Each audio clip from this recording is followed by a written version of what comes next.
അത്രയ്ക്ക് സന്തോഷമാണ് പോലീസ് സ്റ്റേഷനിൽ വന്നു കഴിഞ്ഞാൽ. ഈ ഒരു വീഡിയോയ്ക്ക് താഴെ നിരവധി പേരാണ് കമൻറ്റ് ചെയ്തിരിക്കുന്നത്. ആ കമൻറ്റിൽ ഞാൻ കുറച്ചൊന്ന് വായിക്കാം. ഞാൻ നമ്മുടെ നിയമത്തിൻ്റെ അവസ്ഥ ഒന്ന് ആലോചിച്ച് നോക്കുകയാണ്. എത്ര സന്തോഷമാണ് അവൻ്റെ മുഖത്ത്. ചെയ്ത തെറ്റിൻ്റെ ഒരു പശ്ചാത്താപവും മുഖത്ത് കാണുന്നില്ല. ഈ പോലീസും കോടതിയും ശിക്ഷയും എല്ലാം ഒരു പ്രഹസനമായി മാറുന്നു. ശരിയായിട്ടുള്ള ഒരു കമൻ്റ് ഇത്? ഇല്ല എങ്കിൽ ഇവരിങ്ങനെ ചിരിച്ച് കളിച്ച് നിൽക്കുമോ? ഇല്ലേ?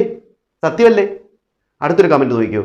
ഒന്നുകൂടി വൈറലായ സന്തോഷമാണ് മണവാളന്. ശരിയാണ്, മണവാളൻ വലിയ സന്തോഷത്തിലാണല്ലോ എന്നുള്ള ചോദ്യം. നമ്മുടെ നിയമത്തോടുള്ള പരിഹാസമാണ് അവൻ അടക്കമുള്ള കുറ്റവാളിയുടെ മുഖത്ത് കാണുന്ന സന്തോഷം. പണ്ട് ആ കാലത്തിനനുസരിച്ചുണ്ടാക്കിയ നിയമം തന്നെ കെട്ടിപ്പിടിച്ചിരിക്കാതെ നിയമത്തിൽ മാറ്റം കൊണ്ടുവരേണ്ട കാലം അതിക്രമിച്ചിരിക്കുന്നു. സത്യം. ജയിലിലൊന്നും വേണ്ട, കുടുംബം വെളുപ്പിക്കാനുള്ള ഫൈൻ അടപ്പിക്കണം, അപ്പോൾ നീക്കും ഇളി. അറിഞ്ഞുകൊണ്ടിട്ട ടീഷർട്ട് എന്ന് എഴുതിയിട്ടുണ്ട്. പിന്നെ ആ ടീഷർട്ടിൻ്റെ ബാക്കിൽ എഴുതിയത് പൊളിച്ചു എന്ന് പറഞ്ഞൊക്കെ എഴുതിയിട്ടുണ്ട്. ഭാര്യ വീട്ടിലേക്ക് സൽക്കാരത്തിന് വന്ന പുയ്യാപ്പിള